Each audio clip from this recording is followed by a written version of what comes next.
Reflexión de las 7 palabras de nuestro Señor Jesucristo. Primera palabra. Padre, perdónalos porque no saben lo que hacen. Por Monseñor Raúl Chao Quispe. Primera palabra. Padre, perdónalos porque no saben lo que hacen. Queridos hermanos, según la narración del evangelista San Lucas, esta es la primera palabra que Jesús pronuncia en la cruz. Nuestro Señor recibe toda clase de insultos, de burlas y de blasfemias. Lo hacen los que pasan por el camino, los jefes de los judíos, los 2 ladrones que han sido crucificados con él, y también los soldados. Se burlan de él diciendo: si eres hijo de Dios, baja de la cruz y creeremos en ti.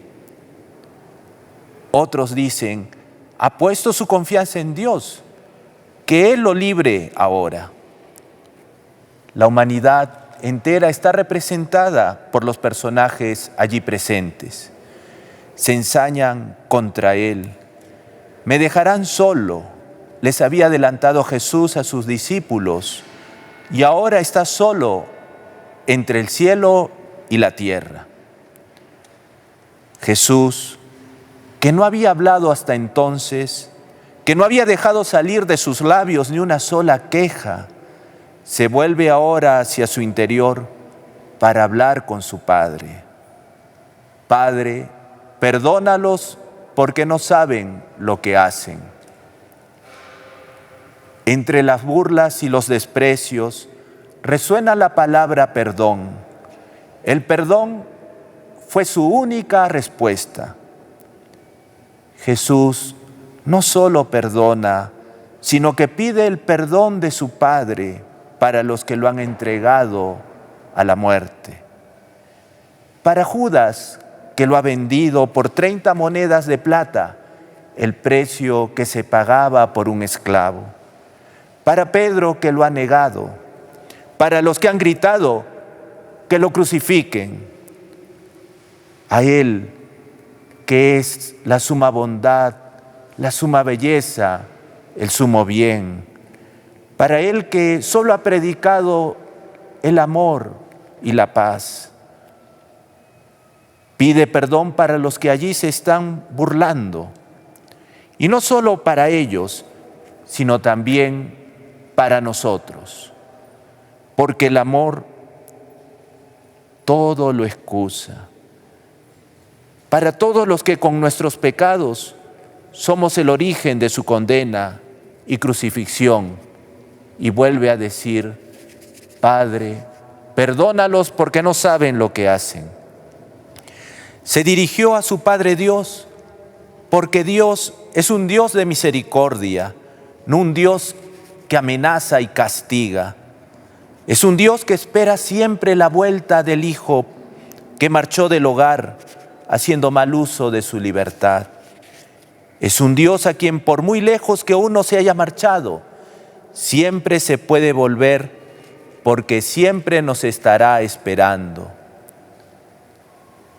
Jesús nos enseña, no con palabras bonitas ni rebuscadas, pero que carecen de contenido.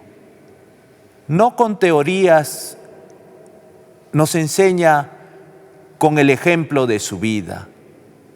Amen a sus enemigos, oren por los que los persiguen, hagan el bien a los que los odien.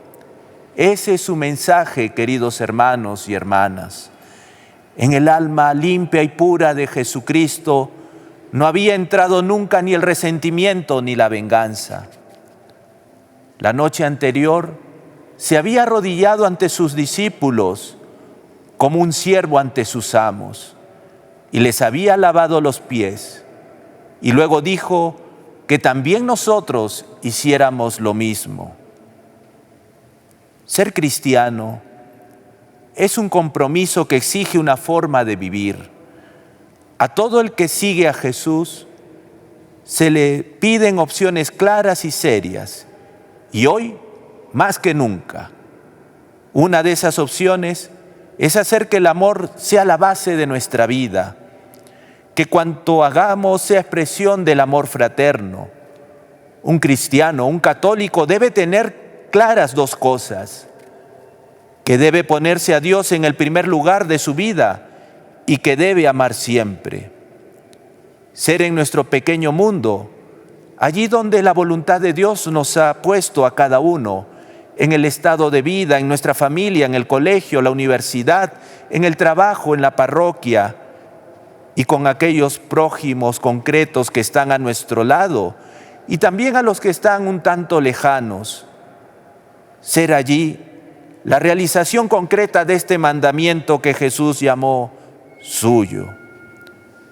No traslucimos el nuevo mundo que anhela Dios para nosotros, ni la vida nueva que Jesús nos ha traído, si no amamos.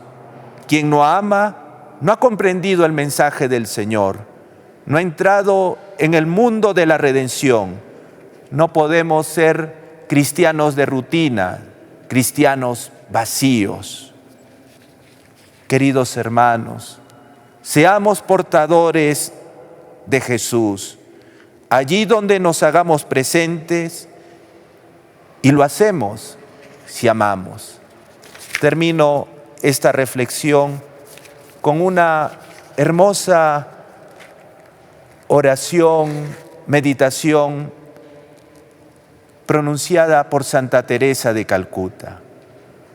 Tú eres, mi Señor, el hambre que debe de ser saciado, la sed que debe ser apagada, el desnudo que debe ser vestido, el sin techo que debe ser hospedado, el enfermo que debe ser curado, el abandonado que debe ser amado, el no aceptado que debe ser recibido, el leproso que debe ser lavado, el mendigo que debe ser socorrido, el disminuido que debe ser abrazado, el ciego que debe ser acompañado, el sin voz que necesita de alguien que hable por él, el cojo que necesita que alguien camine por él, el anciano que debe ser servido, el perdido que debe ser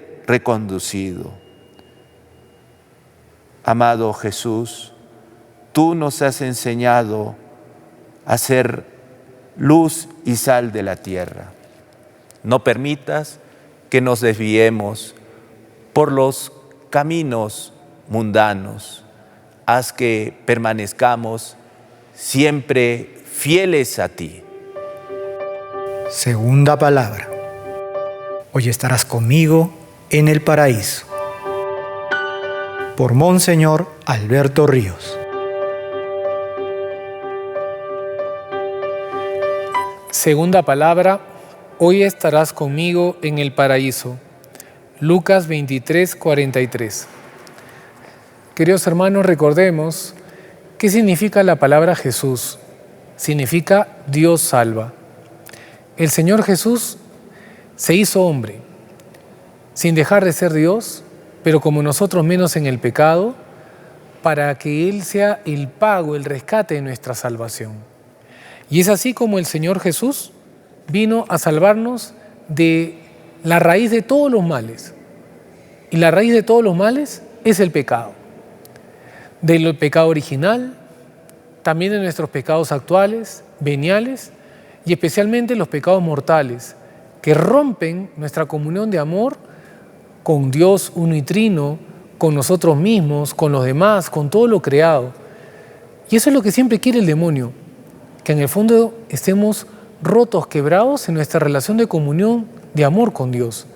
Y el Señor Jesús vino para eso justamente, para volver a tender esos puentes de amor y de comunión, pagando el rescate. Volvemos al pasaje. Los tres hombres están experimentando las consecuencias del pecado. Primero, ante todo, el Señor Jesús. Quien no ha cometido pecado, aquel que es verdadero Dios y verdadero hombre como nosotros, menos en el pecado. Él se hizo por nosotros pecado, dirá el apóstol San Pablo en 2 Corintios 5, 21. Sin embargo, Él, el Salvador, hace silencio y reza. Ahora tenemos a los otros dos personajes, los otros dos malhechores que han sido crucificados, uno a su derecha y el otro a su izquierda. Ambos están clavados al lado del Señor Jesús, también como consecuencia del pecado, pero ellos también han pecado. Y no solamente han pecado, han cometido también delitos. Los dos han llevado detrás de Jesús sus cruces. Pero vamos a profundizar un poquito más. Ambos han estado con el Señor Jesús, han visto la actitud de oración del Señor Jesús, pero uno solo de ellos es capaz de abrirse al encuentro con Jesús y con el Espíritu Santo. Y así también con Jesús, el Espíritu Santo, y también se abre al encuentro con su propia identidad, entra en sí mismo, como el pasaje del Hijo Pródigo, entrando en sí mismo, Lucas 15, 17. El malhechor que no desea convertirse, que no permite que Dios entre en su vida, nos damos cuenta que se amarga, se rebela, rechaza la situación, no acepta su propio mal, incluso la propia culpa de lo que está sufriendo. Le pide a Jesús que lo salve, pero en términos humanos. Pero Jesús no ha venido a salvarnos en términos humanos, sino a salvarnos de lo más profundo de nuestro ser, que es esa dimensión espiritual del pecado, y solamente Dios puede salvarnos del pecado, queridos hermanos. Es así como podemos darnos cuenta lo siguiente: el malhechor que se deja convertir, la tradición lo conoce como con el nombre de Dimas o San Dimas. Vamos a profundizar en él. San Dimas. Él se ha dejado abrir al Señor. Hay algunas palabras que les invito a leer en el Evangelio según San Lucas, en el capítulo 23, los versículos anteriores al versículo 43. ¿Es que no temes a Dios tú que sufres la misma condena? Es una frase muy fuerte. Profundicemos en ella. Estas palabras podríamos decir que es una confesión de fe en Jesús. Estás sufriendo la misma condena que Jesús y de ambos. Pero Dimas no dice Jesús, dice a Dios. Confiesa que Jesús es Dios. Otra frase que dice Dimas: nosotros estamos aquí por lo que hemos hecho. Ambos saben por qué están allí. Están clavados allí por sus propios pecados y delitos. Pero Dimas lo acepta ahora con humildad. Si profundizamos en el Evangelio de según San Mateo, en el capítulo 27, 44, nos daremos cuenta que ambos estaban hablando contra Jesús. Es decir, el mismo que se deja convertir entra en este proceso de humildad, de fe, de confianza. Por eso, hermanos, dice, todos tenemos oportunidad de conversión en esta vida. Y Dimas, en el último momento de su existencia, Dios sale a su encuentro. Otra frase dice, nada malo ha hecho. Nada malo. Reconoce Dimas que Jesús es inocente. Ahora viene la gran petición de Dimas al Señor Jesús. Jesús, acuérdate de mí cuando vengas a tu reino. Acuérdate, acuérdate. Es una súplica sencilla, pero profundicemos un poquito más. Esta súplica está hecha con fe, con humildad, con confianza. Es como un murmullo. Espera de Jesús el paraíso. Y Jesús dirá esta frase, te lo aseguro. No le dice, voy a ver si me acuerdo, me hace recordar. No, no, no. Te lo aseguro, hoy estarás conmigo en el paraíso. Le está diciendo, hoy día morimos. Pero no solamente morimos, porque la vida no acaba aquí. Hay una plenitud, querido hermano, hermana, que es el cielo. Y eso es lo que ha descubierto Dimas en el encuentro con Jesús, en su propia miseria, ante encontrarse con aquel que también experimenta y sufre lo mismo, pero descubre que es Dios, descubre que es inocente, descubre que Él está muriendo por él, por sus pecados, y se sabe agradecido. Quiero terminar esta reflexión hoy estarás conmigo en el paraíso. Querido hermano, hermana, aprendamos de San Dimas a rezar siempre con fe, con humildad, con confianza, aceptando nuestras fragilidades y pecados. Solamente podemos ser lavados si somos humildes de reconocerlo ante el Señor Jesús. Y si confesamos con humildad nuestros pecados, Dios se derrite de amor por nosotros. No tengamos miedo de confesarnos. Dios sale a nuestro encuentro como el papá del hijo pródigo, a abrazarnos, a besarnos, a celebrar fiesta, porque Él ha venido no por los justos, porque no hay ningún justo. El único justo es Dios. Ha venido por nosotros los pecadores. Respondamos como San Dimas, con fe, con humildad y confianza. Pidámosle a nuestra Madre Santísima que nos ayude a abrirnos al misterio de Dios, a no tener miedo de la misericordia de Dios. Como dice el Papa Francisco, siempre abiertos a la misericordia de Dios. Que la Virgen María nos acompañe. En el nombre del Padre, y del Hijo, y del Espíritu Santo. Amén. Tercera palabra. Hijo, he ahí a tu madre.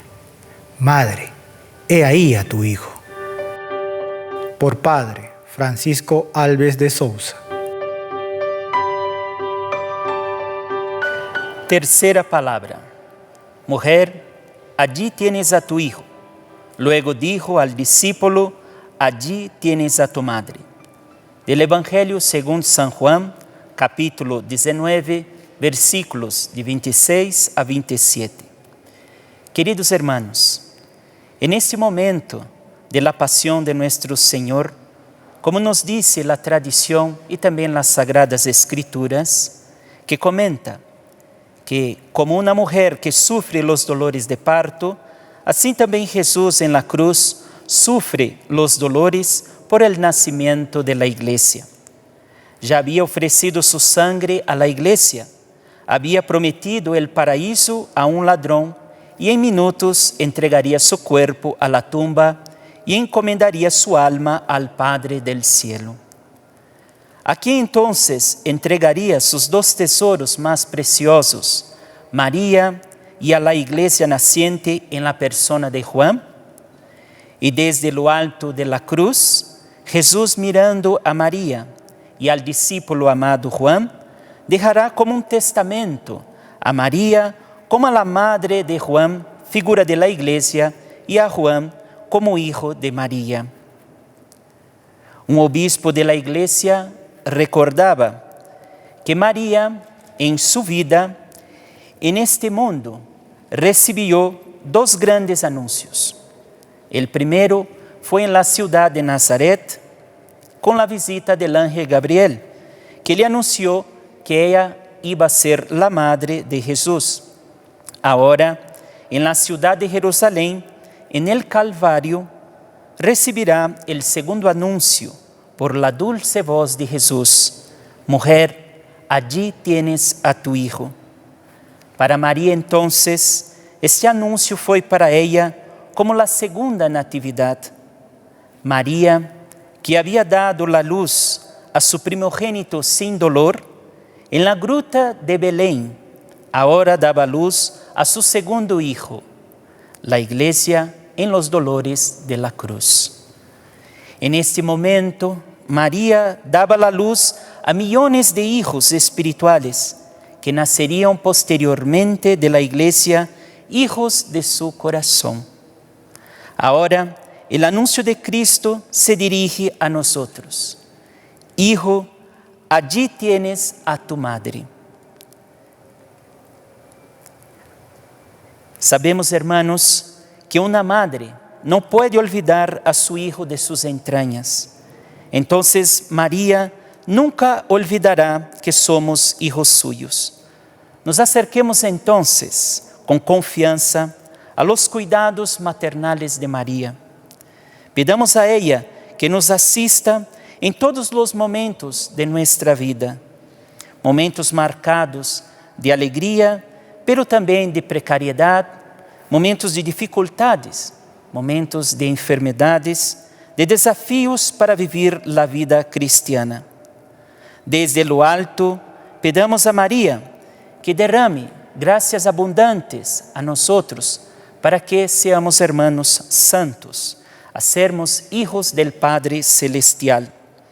Hagamos como Juan, que después de escuchar el anuncio de Cristo, que María sería su madre, inmediatamente el discípulo la acogió en su casa. Que también nosotros, hermanos, acojamos a María como nuestra madre.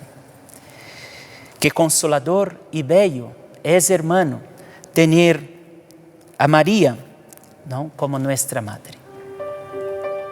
Cuarta palabra. Dios mío, ¿por qué me has abandonado? Por Padre Edgardo Ocola Manrique. Cuarta palabra. Dios mío, ¿por qué me has abandonado? Del Evangelio según San Marcos, capítulo 15, del 33 al 39. Hermanos, esta cuarta palabra nos ponemos en la presencia de Jesús. ¿Por qué salió de lo más profundo de su corazón estas palabras tan fuertes? Eloí, Eloí, lema sabactani. Dios mío, ¿por qué me has abandonado? Lo primero que se nos puede venir a la cabeza es, ¿puede ser verdad que Jesús llegase a pensar que Dios Padre lo había abandonado? ¿Es posible que Jesús dudase del amor de su Padre Dios, a quien muchas veces recurría a Él? ¿Perdió quizás Jesús la esperanza? En ese momento de la cruz, el Señor llegó a la desesperación.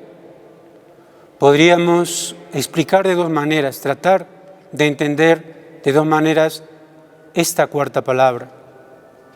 Primero, nuestro Señor hace alusión a esta palabra justamente del Salmo 22, que empieza justamente con esto, haciendo alusión a aquellas palabras donde expresa de alguien que está en esos momentos difíciles de su vida. El Señor está pasando algo muy duro, muy fuerte. Pero a la vez, la segunda parte de este salmo trae consigo una acción de gracias de aquel sufriente que se siente escuchado por Dios, que siente que el rostro de Dios está allí, porque no ha despreciado ni le ha repugnado la desgracia de un desgraciado. No le ha escondido su rostro. Cuando pidió auxilio, lo escuchó, nos dice este Salmo 22. Hermanos, Jesús expresa confianza. Si bien es cierto, es una palabra dura y fuerte, sí, pero el Señor recurre a su Padre en este momento tan difícil. Estamos hablando en esta situación tan complicada, porque Jesús había pasado una noche dura, una noche de interrogatorios, de burlas, de sufrimiento. Y todo ese vía crucis, ese camino al Gólgota, desangrado, cansado, lleno de llagas, lleno de dolor, crucificado. La misma respiración de nuestro Señor le dolía, porque el solo hecho de levantar para respirar, esas llagas se abrían y el dolor era indescriptible. Mi Señor Jesús, perdónanos cuando nos alejamos de ti y no meditamos estos momentos tan duros, tan fuertes que pasaste, y que a veces nuestra vida la llevamos de una manera fría, estéril.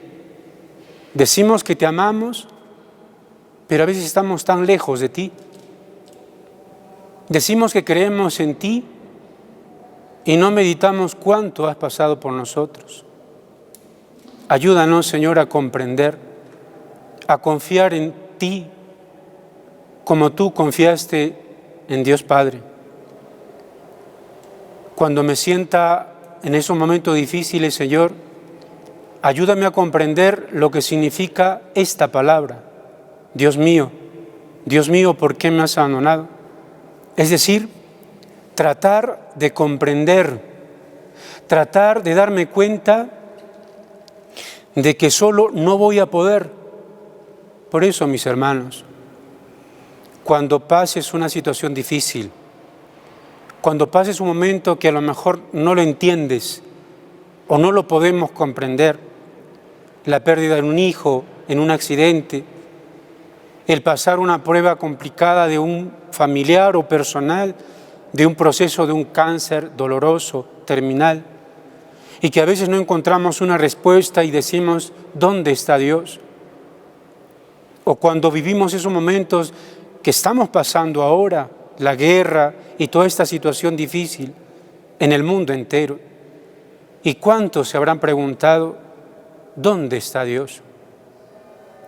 Mis hermanos, ante esas situaciones que pueda pasar un enfermo, una persona difícil y complicada en sus momentos, uno puede decirte, las palabras sobran, porque a veces nos sentimos impotentes para poder responder ante aquel que está pasando esa prueba dura y difícil. Pero sí hay algo que no debes olvidar nunca, que siempre lo debes tener presente. Allí está Dios contigo. Allí está el Señor contigo. En esos momentos difíciles, en esos momentos de dolor, en esos momentos que a lo mejor te sientes abandonado, el Señor está contigo. No lo dudes. Y siempre repite esto, Señor, aumenta mi fe, aumenta mi amor hacia ti, aumenta mi confianza en ti, Señor, te necesito. Mis hermanos, Jesús, en ese momento en la cruz, sentía ese cúmulo de abandono. Aquel que había elegido entre los 12, el primero que lo traiciona, Judas, lo vende por 30 monedas de plata. ¿Cuánto dolor habrá sentido el corazón de Jesús al sentir la traición de uno de sus más cercanos? Porque estaba entre los 12 con quienes compartía cada día. En el momento cuando prendieron a Jesús, lo abandonaron prácticamente todos. Vayamos pensando en eso. Y cada vez que pasemos por algo difícil, piensa en que Jesús pasó primero por ti, porque te ama y porque te está enseñando a ser valiente y fuerte, porque quiere que comprendas que su amor no tiene límites. Si bien es cierto, nuestro Padre Dios respeta la libertad del hombre y muchas veces somos crueles y nos hacemos daño unos a otros por ambición, por egoísmo y tantas cosas terribles que pasan en el mundo. Pero recuerda que el Señor siempre te abraza y en los momentos más difíciles te espera como ese Padre bendito que a veces por nuestra ambición o egoísmo, lo que pueda pasar por nuestro corazón, la tentación que hayamos caído, ese Padre bueno nos espera como el buen Padre del Hijo pródigo, con los brazos abiertos, para llenarnos de besos, para decirnos que nos ama. No perdamos el tiempo en tantas cosas del mundo, que cada día sea para nosotros una acción de gracias, que cada día sea para nosotros el decirle, Jesús mío, aquí estoy agradeciéndote por lo que tú has hecho por mí. Gracias, mi Señor, porque me amas a pesar de mis fragilidades, a pesar de mis debilidades. Vamos a pedirle en este momento a nuestra Santísima Madre, a ella que siempre intercede por nosotros, Madre bendita, que cada día pueda comprender esta cuarta palabra por la que pasó nuestro Divino Redentor y que me enseña a confiar más en Dios Padre. Madre, ayúdanos a caminar con Jesús, ayúdanos a vivir nuestra fe, ayúdanos, Madre, a ser cristianos católicos de verdad, que podamos comprender aquello que Jesús nos dijo un día: ama a tu prójimo como a ti mismo. Quinta palabra. tengo sed. Por Padre, Walter Soto. Quinta palabra, tengo sed. Del Evangelio según San Juan, capítulo 19, versículos 28-29. Después de esto, consciente Jesús de que todo iba ya quedando terminado, dijo: tengo sed. Estaba allí colocada un jarro lleno de vinagre, sujetando a una caña de hisopo. Una esponja empapada con el vinagre, se la acercaron a la boca. Queridos hermanos, en este texto de San Juan encontramos algo que no debemos dejar pasar así nomás. Estando consciente Jesús, la pasión a nuestro Señor no le ha llegado de modo improviso. La pasión no ha sido algo inesperado, sino que la pasión de nuestro Señor Jesucristo ya estaba anunciado, y el mismo Jesús es consciente de su muerte trágica que iba a terminar. Y de hecho Jesús anuncia por 3 veces su pasión en Jerusalén a mano de los judíos, que iba a morir y resucitar al tercer día. Queridos hermanos, en este texto, Jesucristo tiene sed, fruto de la dureza de la pasión, de la deshidratación, pero también el hambre y la sed, que son necesidades humanas, naturales, que tienen un sentido positivo porque nos ponen al hombre en nuestra realidad frente a Dios. Israel tiene hambre y sed en el desierto y se le descubre lo que tiene en el corazón. Muchas veces Israel, por el hambre y la sed, va a murmurar de Dios, y Dios le da una respuesta dándole de comer el maná y dándole de beber de la roca de donde va a brotar el agua.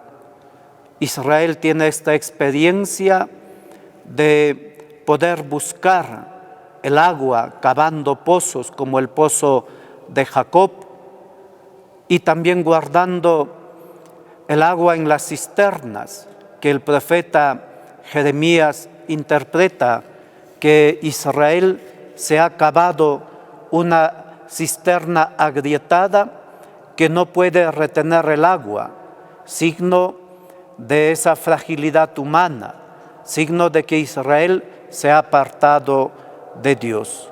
Cuando Jesucristo dice, tengo sed, encontramos 2 sentidos.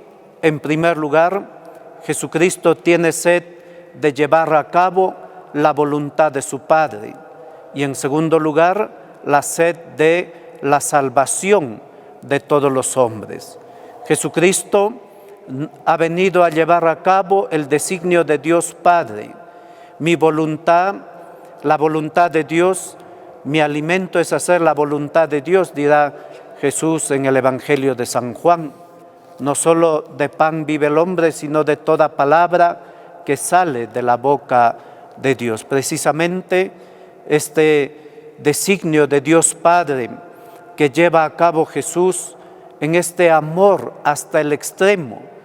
Tanto amó Dios al mundo que entregó a su Hijo único, a Jesucristo, para que todo el que cree en Él, para que todo el que se adhiera a Él, precisamente el Catecismo enseña que la fe es una adhesión a la persona de Jesucristo para poder tener vida eterna, para poder tener vida siempre. En segundo lugar, Jesucristo tiene sed de llevar a cabo la salvación de todos los hombres. La palabra salvación, sotería, en griego significa 2 cosas. Primero, liberación al hombre del pecado. San Agustín decía que el hombre está atado al mundo con unos lazos que son los pecados, de los cuales necesita ser salvado, que el hombre no puede salvarse a sí mismo. Y en segundo lugar, salvación indica reconciliación. El hombre que está esclavo, que estaba enemistado con Dios, es reconciliado por medio de Cristo con Dios Padre. Queridos hermanos, esta sed que Jesús tiene de salvación ya lo había manifestado en su diálogo con la samaritana. Dame de beber. San Agustín interpreta que Jesús le pide de beber el agua, que en el fondo Jesús tenía sed de la fe de esta mujer. Por eso también en la pasión Jesús dice, tengo sed, pero la sed que tenía Jesús era de la salvación de la fe de aquellos que lo estaban crucificando. Queridos hermanos, también en nuestra vida sentimos esta sed de Dios, sed de cosas también paganas, mundanas, que nos puedan alejar de Dios. Pidamos a la Virgen María la gracia de tener siempre hambre y sed de Dios, de Jesucristo, de la palabra de Dios, de la Eucaristía. Que Dios les bendiga a todos. Sexta palabra. Todo está consumado. Por Monseñor Javier Cárdenas. Queridos hermanos, quisiera compartirles la sexta palabra de Jesús en la cruz. Juan 19:30. Todo está cumplido, todo está consumado. Con estas palabras, pues Jesús trata de decir, pues a su Padre también, ¿no? Toda la misión que me encomendaste la he realizado, nada ha dejado de realizarse. Todo aquello que me encomendaste lo he cumplido, lo he llevado adelante. El término griego de todo está cumplido es tetelestai. El Evangelio de San Juan está escrito en griego. ¿Y qué significa? Es un pretérito perfecto que significa una acción del pasado cuyas consecuencias y efectos llegan hasta el presente, ¿no? Pero detengámonos, ¿qué es lo que ha cumplido? ¿Qué es lo que ha consumado Jesús? ¿Qué es lo que le hace decir tu voluntad se ha efectivizado? Quisiera detenerme, al Evangelio de San Lucas, cuando Jesús, el sábado, día en que acostumbraban reunirse los judíos en las sinagogas para escudriñar la palabra, toma el rollo del profeta Isaías y lee en voz alta: el Espíritu del Señor está sobre mí, porque me ha ungido para anunciar a los pobres la buena nueva. Me ha enviado a proclamar la libertad a los cautivos y la vista a los ciegos, para dar libertad a los oprimidos y proclamar un año de gracia del Señor. Jesús, pues en su misión, en su ministerio público, iba llevando adelante paso a paso esto que anunciaba el profeta Isaías, porque se cumplía en la persona de Jesús esta profecía. Es decir, anunciar a aquel que estaba oprimido, anunciar a aquel que estaba, digamos, en lo que hoy día el Papa llama las márgenes existenciales, los marginados, ¿no? Aquellos que están excluidos, los pobres. Jesús, con su palabra llena de gracia, palabras de vida eterna, pues llenaba y colmaba el corazón, ese vacío, y tal vez quitaba esa angustia que a veces la persona de todos los tiempos lleva dentro de sí por diferentes circunstancias. Quisiera pues ver qué cosas podían ser estas situaciones. Por ejemplo, cosas así sencillas. Una enfermedad que, por ejemplo, en nuestro tiempo es fácilmente curada. En ese tiempo, una fiebre tifoidea pues llevaba a la muerte a la persona, y una persona que caía con esta enfermedad caía en la gran angustia. También muchas veces pueblos poderosos invadían a pueblos pequeños y la gente andaba tensa y, digamos, preocupada por esto. Hoy día vemos el dolor que el pueblo ucraniano sufre, los desastres que sufren por la invasión a la cual han sido sometidos. Pero todas estas circunstancias, pues, a través de esta palabra proclamada por Jesús, estas palabras eran como un ungüento, un bálsamo que llenaba y refrescaba y aliviaba el dolor que podrían estar pasando estas personas. La persona que escuchaba a Jesús, que acogía su palabra, era persona que en su interior pues reinaba la paz, la serenidad, la confianza, porque escuchaba la palabra de alguien que estaba ungido por el Espíritu Santo, como era Jesucristo. Hoy día, queridos hermanos, también podríamos preguntarnos para nosotros mismos, ¿no? Podríamos decir, todo está cumplido. En el momento en que nos llame el Señor, podríamos decir, la misión que me has encomendado, Padre mío, la he cumplido, la he tratado de cumplir, ¿no? Pidamos al Señor que esto sea así. Sé que somos personas, seres que con debilidades, con fragilidades, pero siempre tengamos la buena intención de en todo momento tratar de hacer la voluntad de Dios, ¿no? Jesucristo dijo, mi alimento es hacer la voluntad de mi Padre. Y ese debería ser también nuestro alimento, queridos hermanos, hacer la voluntad del Padre, discernir la voluntad del Padre y efectivizar y llevar adelante la voluntad del Padre. Y en un momento podemos decir como Jesús, Padre mío, todo está cumplido. El paso por esta vida, Señor, así según tu voluntad, ¿no? Y agradecer al Señor por la vida que nos ha dado y por esa posibilidad de poder haber cumplido su voluntad. Estamos en tiempo de reflexión, queridos hermanos, Semana Santa, pues sigamos interiorizando. Que Dios los bendiga abundantemente, que la gracia del Señor esté presente en la vida de ustedes, que María Santísima, nuestra Madre, ella va a seguir acogiéndonos y protegiéndonos con su manto y también su manto maternal y su mirada maternal. Séptima palabra. Padre, en tus manos encomiendo mi espíritu. Por Monseñor Javier del Río Alba. Padre, en tus manos encomiendo mi espíritu. Son las últimas palabras que brotan del cuerpo mortal de Jesús. Después de ahí, exhalará un fuerte grito y morirá en la cruz. Queridos hermanos y hermanas, Jesús vino a este mundo para cumplir con una misión, para anunciar y hacer presente e introducir en este mundo el reino de los cielos, el reino de su Padre.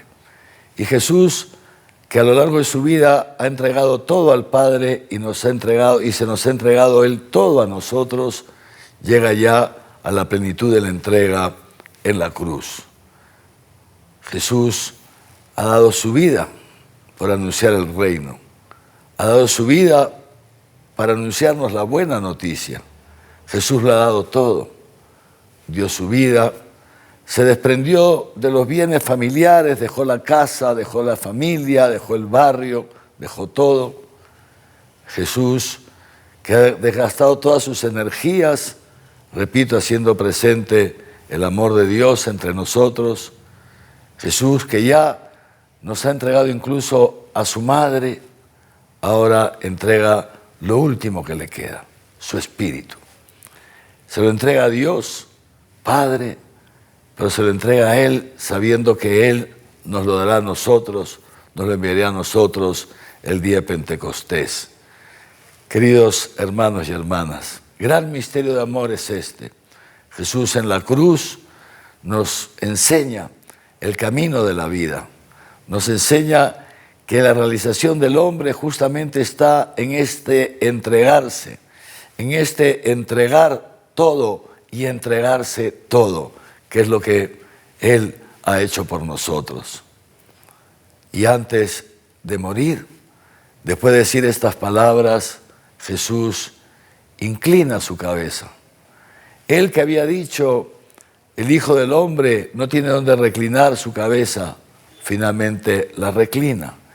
La reclina en la cruz y la reclina mirándonos a nosotros, contemplándonos.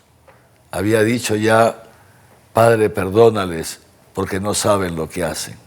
Y nos contempla así, tantas veces perdidos en nuestras propias apetencias, en nuestro egoísmo, tantas veces sin saber lo que hacemos cuando sembramos violencia, discordia, cuando somos egoístas, acaparadores, cuando nos sentimos más que los demás, cuando juzgamos y condenamos a todos los que no piensan como nosotros.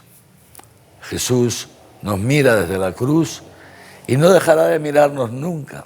Nos mirará después de su resurrección, nos mirará desde el cielo y nos sigue mirando día a día. Y sigue pensando tantas veces en su corazón y sigue intercediendo por nosotros, porque tantas veces no sabemos lo que hacemos.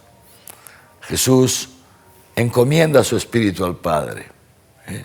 No pierde su espíritu, no, lo encomienda, lo entrega a su Padre. Y lo entrega a su Padre en un acto de confianza plena en Él. Y justamente por eso ya no dice Dios mío, como lo había dicho antes, sino que ahora dice Padre, Abba. Esa palabra tan cariñosa con la que Jesús llamaba a Dios y con la que nos ha enseñado también a nosotros a llamarlo Padre, Padre nuestro, Abba, Papito. Jesús, en este momento culminante de la cruz, hace su acto de confianza plena en el Padre. El que confió en su Padre a lo largo de toda su vida terrena, sigue confiando hasta el extremo de la muerte. Y es en esta muerte también, en esta cruz, en esta muerte violenta, que del corazón de Jesús sale lo más grande, la iglesia, la obra más grande de la creación, la iglesia, gracias a la cual Jesús sigue realizando su misterio de amor, su misterio de salvación para todos los hombres. La iglesia brota del costado abierto de Jesús y esa iglesia llega al término de su proceso fundacional con el envío de ese espíritu que hoy día Jesús entrega a su Padre. Padre, en tus manos encomiendo mi espíritu. Es un grito de victoria, un grito de victoria. Como dirá después San Pablo refiriéndose a sí mismo, Jesús ha combatido el buen combate de la fe y ahora Él sabe que entra en la muerte voluntariamente. Nadie me quita la vida, yo la doy libremente. Y la doy, dice Jesús, porque sé que después la voy a recuperar. Jesús, repito, entra en la muerte libremente, se desprende de su Espíritu Santo y entra en la muerte para destruir la muerte y hacernos a nosotros partícipes de su resurrección. En esto consiste el amor, dice Jesús a través del apóstol San Juan, en que Dios nos amó primero. Esto es el amor de Dios manifestado en Cristo Jesús. Y en esto sabemos también nosotros que con Jesús hemos pasado de la muerte a la vida. Si nosotros nos encomendamos diariamente nuestro espíritu junto con Jesús al Padre, el Padre nos hace participar de su victoria sobre el pecado y sobre la muerte. ¿Y en qué lo sabemos? En que podemos amar y donarnos como Jesús, donar nuestra vida, donar nuestros bienes, donar todo nuestro ser para que el reino de los cielos siga creciendo en este mundo. Que el Señor nos conceda contemplar este misterio de amor y acogerlo en lo profundo de nuestro corazón, para que se pueda realizar en nosotros esta Pascua que estamos ya comenzando a celebrar, este paso de la muerte a la vida. Que el Señor también nos pase a nosotros con Él de la muerte a la vida, nos saque de nuestras muertes, del egoísmo, de nuestro yo, de la cárcel, de nuestro ser, para que podamos vivir con Jesús, entregándonos plenamente a Dios nuestro Padre y entregándonos al prójimo. Amén.